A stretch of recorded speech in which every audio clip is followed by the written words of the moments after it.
Shalom saudara-saudara yang terkasih di dalam Tuhan. Kali ini jumpa lagi dengan saya, Pendeta Aaron Nazara di channel Valua Gorosia TV. Kita akan berbicara mengenai Mazmur pasal 24 ayat 7-10 yang menjadi bahan perenungan pada hari Minggu 1 Advent tanggal 29 bulan November 2020 ini.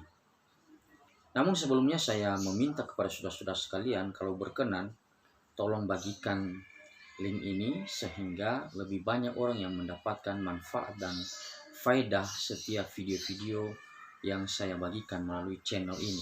Mari kita berdoa. Allah Tritunggal, kami bersyukur untuk pemeliharaan-Mu dan saat ini kami mau belajar tentang kebenaran firman-Mu.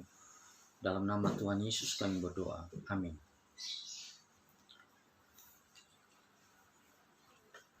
Mazmur 24 ayat 7-10. Angkatlah kepalamu, hai pintu-pintu gerbang, dan terangkatlah kamu, hai pintu-pintu yang berabad-abad, supaya masuk Raja Kemuliaan. Siapakah itu Raja Kemuliaan? Tuhan, jaya dan perkasa. Tuhan perkasa dalam peperangan. Angkatlah kepalamu, hai pintu-pintu gerbang, dan terangkatlah kamu, hai pintu-pintu yang berabad-abad, supaya masuk Raja Kemuliaan. Siapakah dia itu Raja Kemuliaan? Tuhan semesta alam. Dialah Raja Kemuliaan. Nah, saudara yang dikasihi oleh Tuhan, sekilas melalui pembacaan yang barusan saya bacakan, maka tidak mungkin tidak saudara melihat ada satu kesan di situ bahwa ayat 7, 8 itu sejajar dengan ayat 9 dan 10. Polanya persis sama dan kalimat-kalimat yang ada pun di dalamnya hampir persis sama. Pola yang seperti apa? Ada dialog, lalu muncul pertanyaan, dan terakhir ditutup dengan jawaban. Itu pola itu ada di ayat 7, 8 dan juga ada di ayat 9 dan 10. Apakah ini sebuah kemubaziran daripada kata-kata yang diungkap oleh pemazmur? Tidak. Tapi sesuatu yang berulang di dalam tulisan-tulisan Ibrani kuno itu menunjukkan sebuah keseriusan. Itu menunjukkan sebuah penegasan bahwa itu penting. Apanya yang penting dalam bagian ini? Yang penting di dalam bagian ini adalah penjelasan tentang siapa Raja Kemuliaan itu. Dan pemazmur sudah menjawab. Dia adalah Tuhan alam semesta. Dia adalah Tuhan pencipta alam semesta. Dia adalah Tuhan yang perkasa dan jaya, dan terutama di dalam hal peperangan.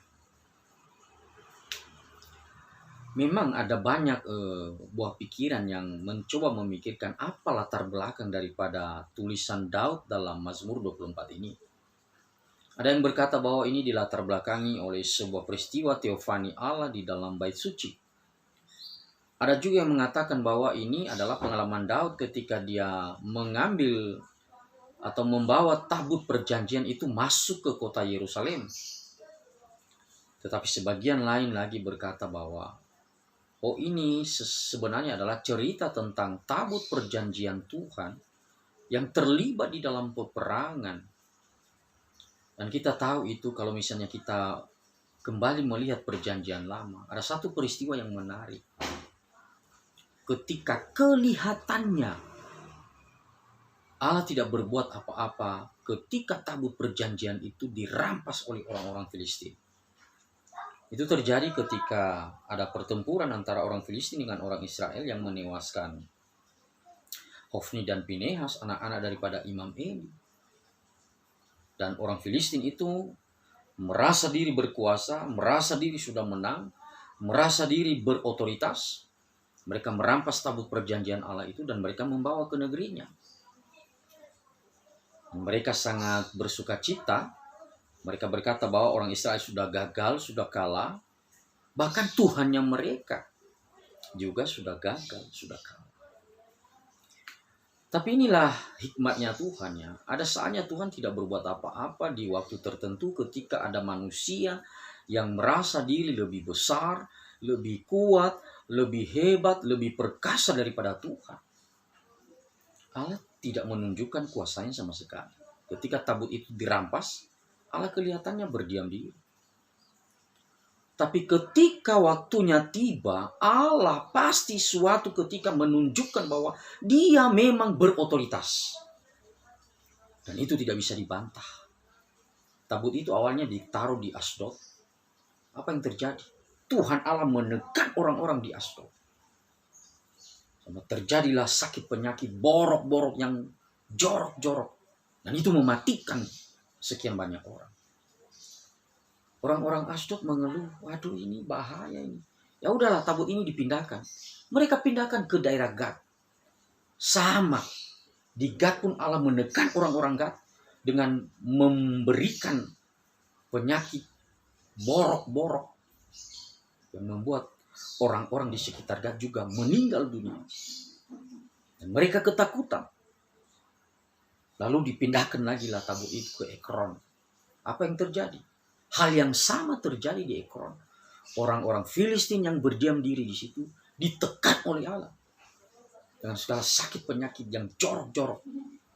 Mereka mati dan akhirnya mereka mengambil kesimpulan bahwa oh ini Allah Israel sudah mulai menunjukkan hukumannya kepada kita. Mati kita kalau begini terus. Ya udah, akhirnya mereka sepakat untuk mengembalikan tabut perjanjian itu ke tangan orang Israel. Mereka pergi antar ke Bet-Semes di ladang Yosua. Dan apa yang terjadi di sana? Ketika tabut itu datang, orang-orang yang ada di Bet-Semes mengangkat kepalanya dan menyambutnya dengan sukacita ketika mereka melihat ada orang-orang dari atas membawa tabut perjanjian dari Tuhan. Orang-orang Israel mengangkat kepalanya dan mereka bersorak-sorak menerima kembali tabut perjanjian itu. Itu kita bisa baca di dalam 1 Samuel pasal 6. Saya bacakan ya ayat 13. 1 Samuel pasal 6 ayat 13. Orang-orang Bet-Semes sedang menuai gandum di lembah. Ketika mereka mengangkat muka, sekali lagi, ketika mereka mengangkat muka, maka tampaklah kepada mereka tabut itu. Lalu bersukacitalah mereka melihatnya. Ya, bersukacitalah mereka melihat. Mereka mengangkat muka mereka dan bersukacita melihatnya.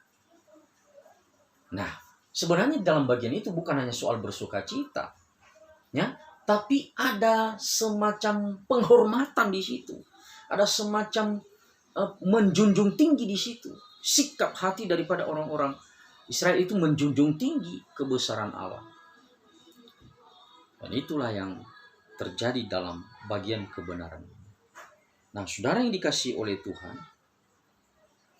ini klop dengan apa yang dikatakan oleh Daud kan. Angkatlah kepalamu, hai pintu-pintu gerbang. Terangkatlah kamu, hai pintu-pintu yang berabad-abad. Artinya apa? Song-songlah. Terimalah. Ya. Kedatangan daripada Raja kemuliaan itu. Jadi di dalam tabut Allah itu hadirlah Allah. Allah hadir di situ. Simbol. Ya, simbol kehadiran Allah.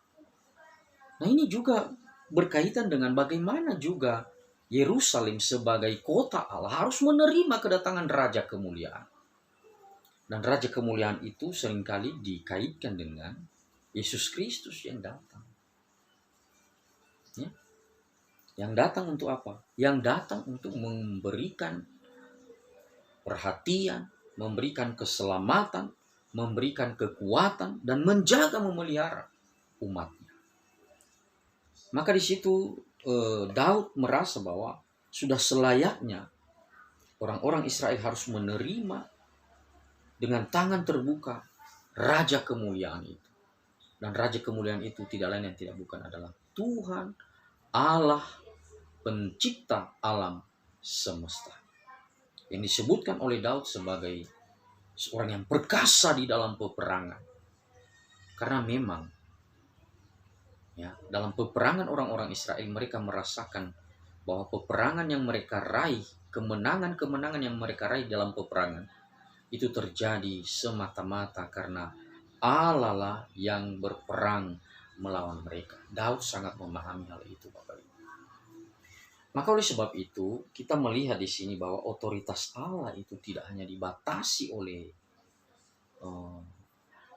tempat dan ruang tertentu, tapi otoritas Allah itu sungguh dahsyat, sungguh agung, sungguh ajaib, dan kedikdayaannya itu tidak bisa diragukan.